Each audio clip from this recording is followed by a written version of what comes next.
Hello friends, it's Vanna here. Today we are doing lesson 2 of English pedagogy which is for CTET and TET. जो भी बच्चे TET की state level पे तैयारी कर रहे हैं, टीचर एलिजिबिलिटी टेस्ट की या सीटेट की तैयारी कर रहे हैं, तो ये उनके लिए आज हम कर रहे हैं इंग्लिश पेडागोजी का लर्निंग एंड एक्विजिशन। ठीक है, तो ये मैं हटा देती हूँ, ये ऐसे ही था। आज हम कुछ थ्योरीज डिस्कस करेंगे लैंग्वेज एक्विजिशन को लेके, लैंग्वेज एक्वायर को ही लेके थ्योरीज एंड थ्योरीज ने कुछ कहा है। लैंग्वेज लर्निंग को लेके कुछ खास थ्योरीज नहीं है। ठीक है, तो हम 3 थ्योरीज डिस्कस करने वाले हैं, जिसमें पहली है बीएफ स्किनर की, सेकंड स्टीफन क्रेशन की और थर्ड है चॉम्स्की की। एक एक करके हम इनको डिस्कस कर लेते हैं कि इन्होंने क्या कहा है। बीएफ स्किनर कहते हैं लैंग्वेज को लर्न किया जाता है और लर्निंग डिपेंड करती है इन्वायरमेंट पे। इन्होंने 4 पॉइंट दिए हैं, इन्हें 4 पॉइंट को डिस्कस कर लेंगे।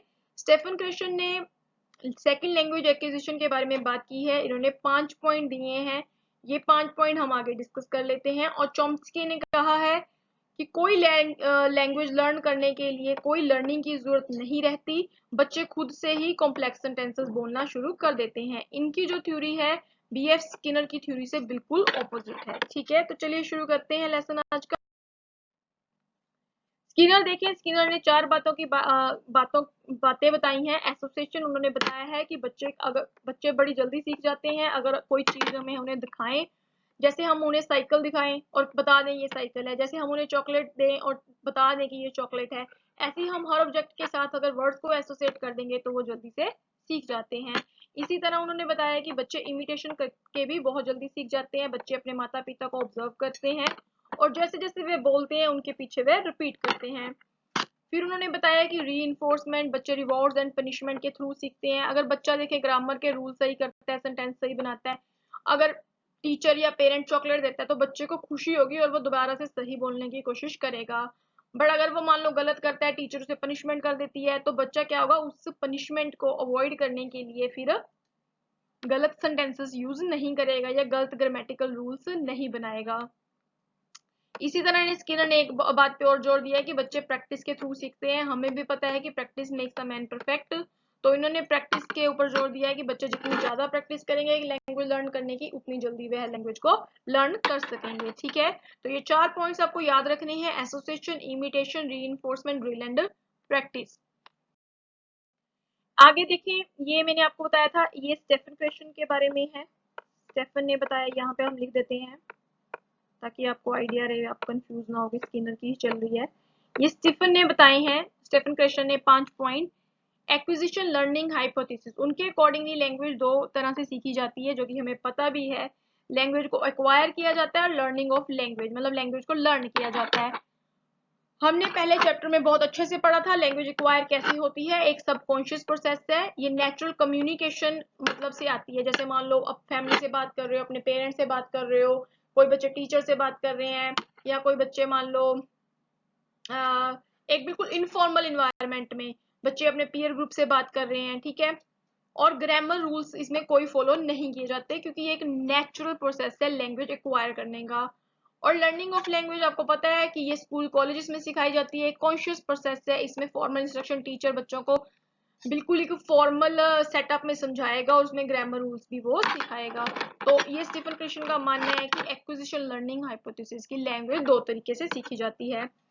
फिर उन्होंने मॉनिटर हाइपोथेसिस बताया है। उन्होंने बताया कि जो हमने लैंग्वेज एक्वायर की होती है, देखें उसके बेस पे हम कुछ सेंटेंस को अटर करते हैं, कुछ हम वर्ड्स वगैरह को बोलना शुरू करते हैं, कुछ उनमें गलतियां भी होती हैं। बट जो हमने लैंग्वेज लर्न करी होती है वो उसको मॉनिटर करती है। जो हमने लैंग्वेज एक्वायर जो घरों में करी होती है पहले से, उसको मॉनिटर करने में हेल्प करती है जो हमने लर्निंग की होती है लैंग्वेज की।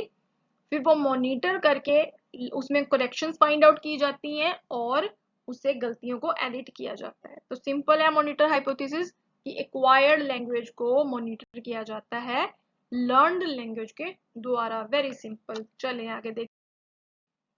नेचुरल ऑर्डर हाइपोथेसिस, ये ध्यान से समझ लें।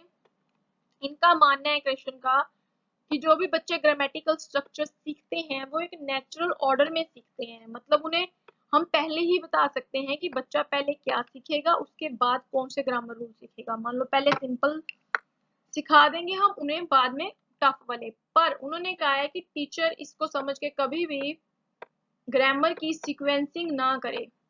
मतलब टीचर कोई दिमाग में अपने ये ना बैठा ले कि हाँ मैं बच्चों को पहले ये सिखाऊंगी फिर ये इन्होंने बिल्कुल बिल्कुल मना किया है कि टीचर को ग्रामर सीक्वेंसिंग नहीं करनी है।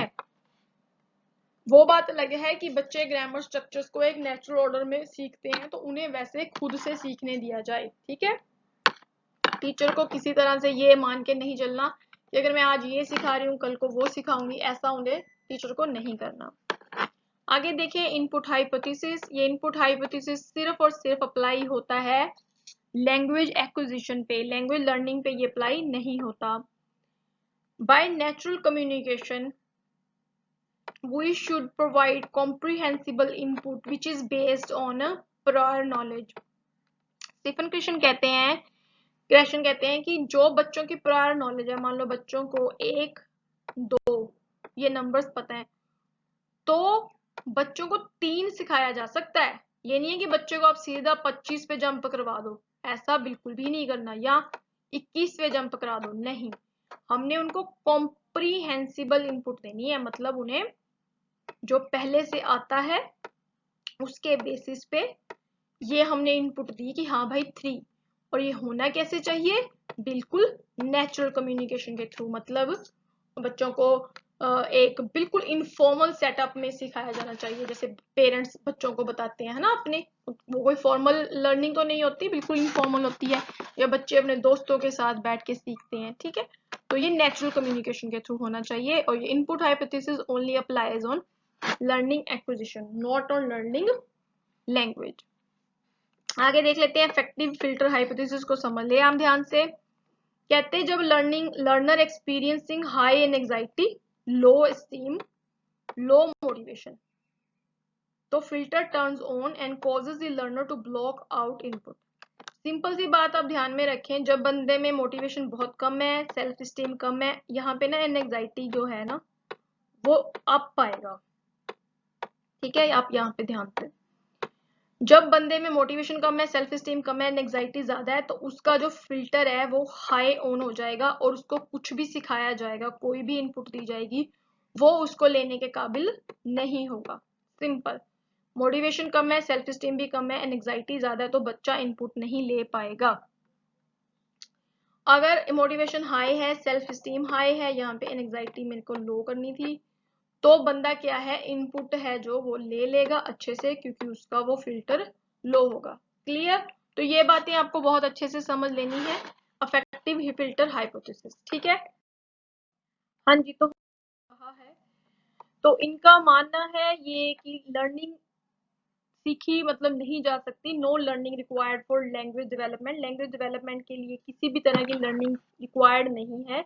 इनके जो विचार हैं या थ्योरी है बिल्कुल बीएफ स्किनर से डिफरेंट है। इनके अकॉर्डिंग बच्चों में इनबॉर्न कैपेसिटी होती है लैंग्वेज लर्निंग करने के लिए, उनमें लैंग्वेज एक्विजिशन डिवाइस होती है, इनका मानना है कि बच्चे यूनिवर्सल ग्रामर सीखने की कैपेबिलिटी होती है। मीन्स वो उन्हें ग्रामर रूल्स पता होता है, नाउन वर्ब पता होता है, उन्हें बस वर्ड सिखा दो और वो जनरेट कर लेंगे ट्रांसफॉर्मेशनल ग्रामर। मतलब अगर हमें उन्हें वर्ड सिखा दिए तो वो सेंटेंसेस खुद से बना लेंगे।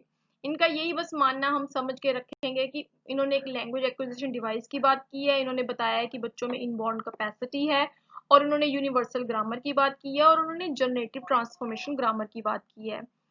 फिर ये कहते हैं कि बच्चों पे किसी भी कल्चर का इफेक्ट नहीं पड़ता, किसी भी कल्चर में बच्चे पैदा हो जाएं कोई फर्क नहीं है, लैंग्वेज डेवलपमेंट का जो पैटर्न है वो सेम ही रहेगा सभी बच्चों में। और फिर ये मतलब अगर कोई पंजाब का है या कोई बंगाली है ना, डिफरेंट कल्चर है मान लो, तो लैंग्वेज डेवलपमेंट हर बच्चों में सेम रहेगी। फिर सेकंड इन्होंने बात की है कि बच्चों में जो लैंग्वेज डेवलपमेंट की स्टेजेस हैं वो भी सेम एजेस में ही है मोस्ट चिल्ड्रन में। मान लो कोई 4 साल का बच्चा है, वो फर्स्ट स्टेज ऑफ डेवलपमेंट है ना उसमें हो गई है, तो दूसरे बच्चे में भी उसी एज में ही हो जाएगी, ज्यादा से ज्यादा मान लो कि वो 5 साल की एज में first stage of development language development को क्रॉस कर लेगा। तो इनका बस ये याद रखें कि इन्होंने एज और कल्चर के इफेक्ट को लैंग्वेज डेवलपमेंट बिल्कुल नकारा है। ये कहते हैं कि कल्चर और एज का कोई इफेक्ट नहीं है लैंग्वेज डेवलपमेंट का, सब में सिमिलर पैटर्न फॉलो किया जाता है। ठीक है, तो आई होप कि आपको नोम चॉम्स्की के बारे में अच्छे से पता चल गया होगा।